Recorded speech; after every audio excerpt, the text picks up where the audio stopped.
Good evening, guys. Hard to believe we only have 4 short weeks left and we have a lot to cover. So tonight we're going to do a review for Chapter 5 quiz this week and make sure that we're up to speed on that and a little bit about Chapter 7. On your screen you see 5.1. That's a reminder for us where we studied distortion and how two objects or symbols or letters might be equivalent by distortion. Keep in mind the idea of a rubber band and that we can stretch it, shape it, move it around without actually changing its structure. We didn't cut it, we didn't glue it. The stretching and the deforming is what makes it equivalent. The second half of this slide indicates the answers to the alphabet discussion that we had, and it allows us to look at letters carefully with a very simple font. And font does in fact make a difference. When you're looking at these letters, particularly let's start with the easiest group, the C through the Z. All of those letters could be created with one string, piece of yarn or rope, and what they do is they have one space around them, all around them. So these would be one space and one string. The difference between D and O, while they could be created with one string, they actually create two spaces. There's the inside in here and the outside. Now, E, F, T, and Y could only be created by two strings. For example, E could have one string that looks like that, and then a second string. Don't consider that you could go in and out and back around. Once you came back here, you are overlapping and no overlapping can occur. And once you touch another line, you can almost consider that you have to cut the string. So this would be two strings and two spaces. H and K, we need to make three strings, and they all have one space. P and Q are different because when you look carefully in the book, Q inserts into the inside of the space with its line. So they're not identical. If you really look carefully at A and R, you could see that R could be reshaped and pointed at the top. B has 1, 2, 3 spaces, and that's the only grouping that has 3 spaces. And of course, X, if you think every time you touch something you have to have another piece, you would have the 4 pieces. So equivalence by distortion. 5.2 was the Mobius strip. And interestingly, if we were to consider that we taped the Mobius strip here, and we had originally had arrows going in this direction when we made the paper, once we made that half twist, at the half twist mark, the arrows would now face each other. A Mobius band is called non-orientable. That is, we can't have a sense of direction because once you start tracing that paper after you make the half twist and tape it together, it's just continuous. You have no way of knowing where you've been and where you're going to. Once you've traced it once, you just start following over and over your mark again, and you would see that it's non-orientable. And that's really a key important trait to the Mobius band. It also has exactly one edge. It has one surface. And the half twist is what creates that ability. And interestingly, you should know what happens when we cut the Mobius band in half and what it would look like after that. So go ahead and build yourself a Mobius strip, starting with a band, a strip of paper like you're going to make a paper chain. Once you come around to fold it up, instead of taping like you would a paper chain, you put in one half twist here and then tape it. And the Mobius band is interesting when we cut it in thirds or cut it in half, and your book does a nice job of discussing that. But make sure you know the characteristics of a Mobius. 5.3 has an interesting graph theory by a man named Euler. It looks like Euler, but it's pronounced Euler. And Euler challenged us with a bridge problem, asking us if there was a possibility that we could travel, start at one point, if we start at A, travel across each bridge exactly once and end up back at A. And one of the key ideas that we found out is if you have to go to a point and leave a point every time, you need an even number of bridges or line segments. So F has 2 line segments, so that's even. E has 2 line segments, so that's even. A has 1, 2, 3, 4 line segments, so that's even. 1, 2, 3, 4. D has that many. G has even. H has even. When we get to C and B, B has even, 1, 2, 3, 4. When we get to C, 1, 2, 3, 4. Now we've established that every single point has an even number of line segments coming in and or going out. That means we could come and go to each point. So this is in fact what we call an Euler circuit. If we were to have a vertex here, a vertex here, like this, and we had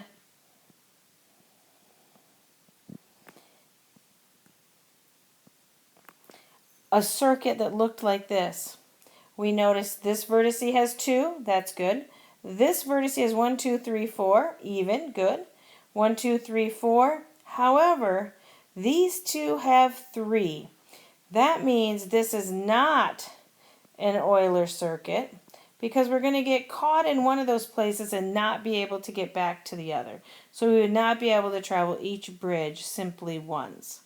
You guys did a good job on your discussions there. Take a look at all the other groups and it may help you understand. Euler went on further to discover the Euler characteristic. And the Euler characteristic is true for our Platonic solids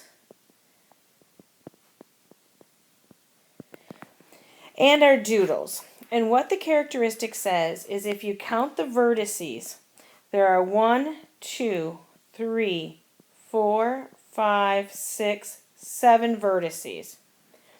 If we subtract edges, 1, 2, 3, 4, 5, 6, 7, 8, 9, and 10. We subtract 10 edges. And we add these faces, or which are oftentimes considered surfaces. There's a space in here, a space in here for 2, 3, 4, and don't forget about the space that creates all around the outside for 5. Now we have 7 subtract 10 is a negative 3, plus 5 is a positive 2. Every connected graph will have this characteristics. Vertices minus edges plus faces equals 2. It can be a doodle. It can be a Platonic solid. It can be any geometric shape that is connected in a graph. And here's the reason why. If we start with one vertex, we have 0 edges, but we do have one space that goes around it. So we still end up with 2. When we have 2 vertices, we must connect them because it's about a connected graph. Now we have 2 vertices, 1 edge, and 1 face. When we take vertices minus edges plus faces, we end up with 2. When we have 3 vertices, we could have just 2 edges because now all the vertices are connected. So we would have, let me erase some of this here so we have some space. We could have 3 vertices minus 2 edges plus 1 face, which makes 2.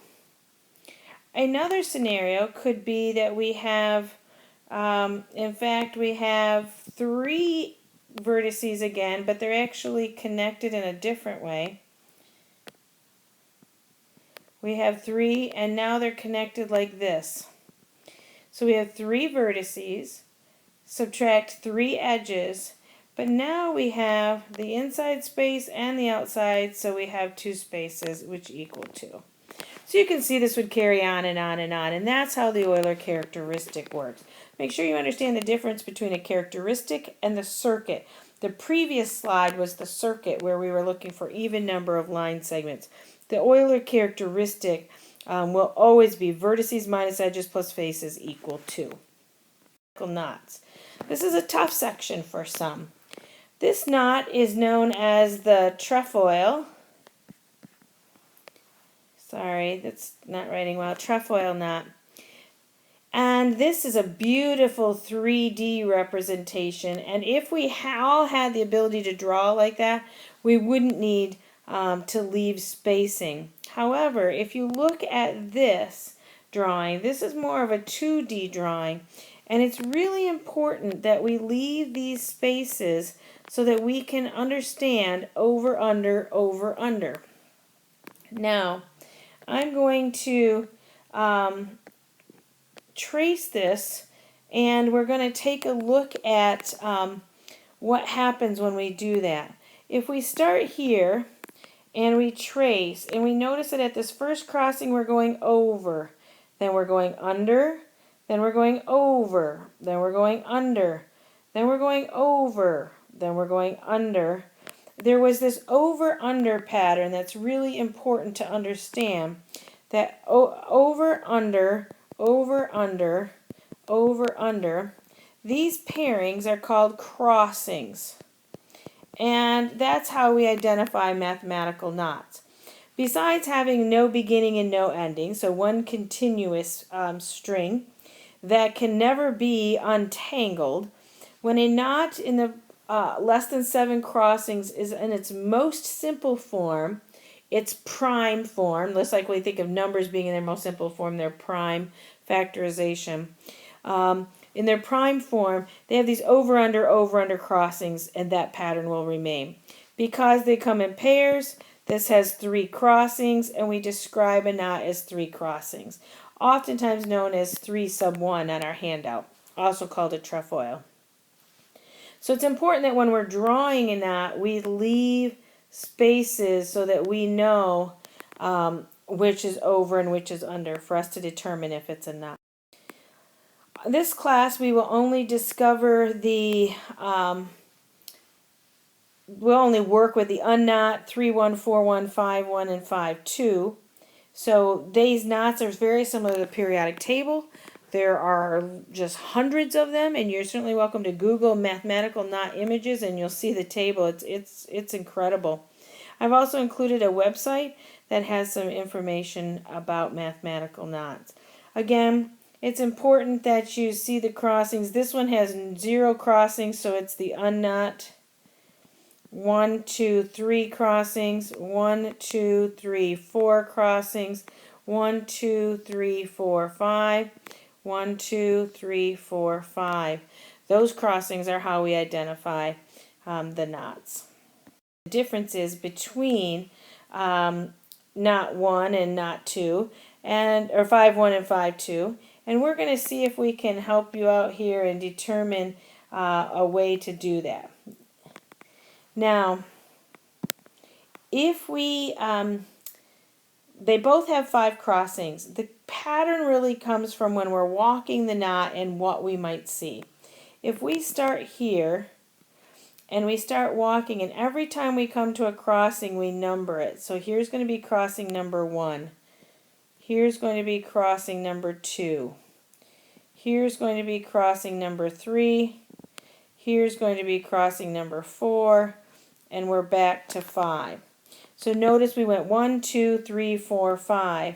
Now it'll be important to notice that as we go around the knot the rest of the way, right now we have only gone through half the knot. So let's see what the first intersection is we come to again. It's a 1.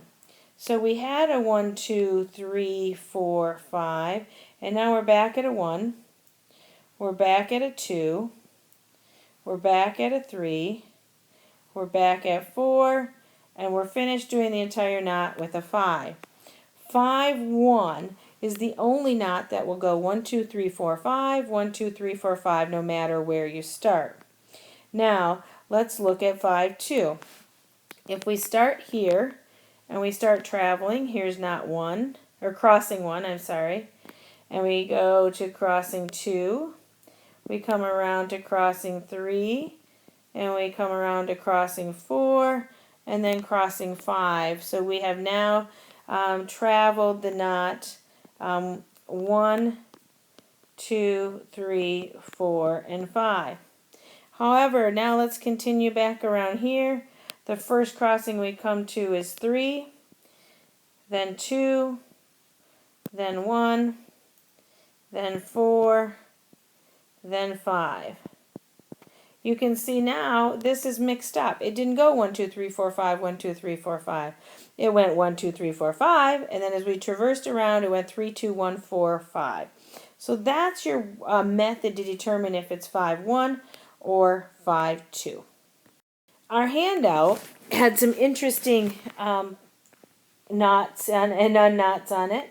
So let's see if we can take a peek at these and see what's key. Number 1 only has 2 crossings. There are no mathematical knots with 2 crossings. The minimum number of crossings is 3. Number 2, each one of these could just be simply untangled for the unknot. So both of these are the unknot. Number 3, each one of these little ends could be untwisted, leaving us with 1, 2, 3 crossings. Looking at number 4, you would see we have an over pattern here. Once we see that, we can lift that off. I'll erase this so you can see it again. We could lift this off right here and untwist it. And then we would simply have what would look like number 1. So this becomes the unknot. Looking at number 5, if we trace this, we have to see, does it have the over-under pattern? So as we're tracing along, let's see what we come up with. Over, under, over, under, over, under. So we know it's in its most simple form. Now let's count the crossings. We have 1, 2, 3. So this is a 3, 1. Looking up here, we have 1, 2, 3, 4, 5. And we would have to determine if it's a 5, 1, 5, 2. And if you go back and do what I just did on the video, you'll find that it's a 5, 1. This crossing, this knot has 1 crossing here, 2, 3, 4, and it's a 4, 1. This is an unknot. It's just laying like your garden hose all coiled up on top. Interestingly, this is an over. Once we pull that off, this simply unravels to the unknot. This knot is a 5, 2. 1, 2, 3, 4, 5. Again, if you traverse the knot around, you would have a pattern. That kind of wraps up chapter 5. I think that will prepare you well for your quiz. Make sure you've read your chapter, looked at the mindscapes, watch this video, look at other videos out there. There are plenty of resources for you. So chapter 5 will be available here shortly. Chapter 7 has to do with probability. And when we look at probability, one of the main things we have to do is look at all possibilities that exist. So let us first consider any scenario with just giving birth to 2 children. We could have had a boy and a boy and a girl and a boy, or a girl and a girl. That's 2 reunion scenes. Take one which says, suppose we return to our 25th college reunion and we see an old classmate. And the classmate says, I have 2 children. We say, wonderful, is the older one a boy? And she says yes and chokes. Kind of morbid for our authors to use this as an example, but it'll help us when we look at it.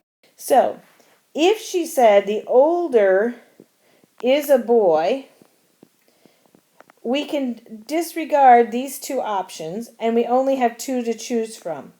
If we were looking for the probability of 2 boys, we see that occurs exactly once out of the 2 times. So there's 1/2 or 50% chance that this classmate has 2 boys. Scenario 2 says, the classmate says, I have 2 children. We say, wonderful. Instead of saying, is the oldest a boy, this time the scenario changes to say, is at least one of the boy. The classmate says yes and then chokes again. Sadly enough, we're still just concerned about the mathematics of this option. If we know that there's at least one boy, we need to get rid of the scenario girl, girl. Now we know that the total possibilities is 3. We always write the total possibilities in the denominator over the number of possibilities that meet our requirement. So if we're looking for the probability of 2 boys, of the probability of at least one boy,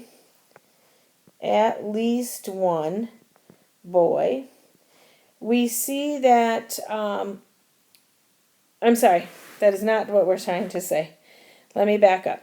So the scenario was, you have to have at least one boy out of the 2 children. The probability still wants to know, are you going to have 2, what's the probability of having 2 boys? There are 3 possibilities that have at least one boy. Now there's only one choice that has 2 boys. So the probability of having at least one boy at the beginning of the scenario, and then the probability of the person actually having 2 boys is 1/3. So you can see how the storyline can change what the probability or what the denominator is, the total possibilities. Now, your textbook spends a lot of time, and this is a really important idea. The idea of how many people are needed in a room so that the probability of 2 people sharing the same birthday, remember this is just month and day, not year, is roughly 1/2. Because there are 365, many people think we need about 183 people to guarantee that. Half of 165 days. But that is not the case. That is where your gut level is telling you something that is not true. So make sure you read carefully this part of the book. We'll make sure to spend more time on it in our discussions and our future interactions with each other. But it'd be really good for you to pay attention to this scenario in 7.1 and 7.2. Have a super week. I have your memo out there. Chapter 5 quiz will be out there. And I'll talk to you real soon. Remember, my office hours are 8 to 1 on Mondays, and I'm available by phone, chat, Skype, email, anything you need to make this a successful last 4 weeks of your semester. Talk to you soon. Bye.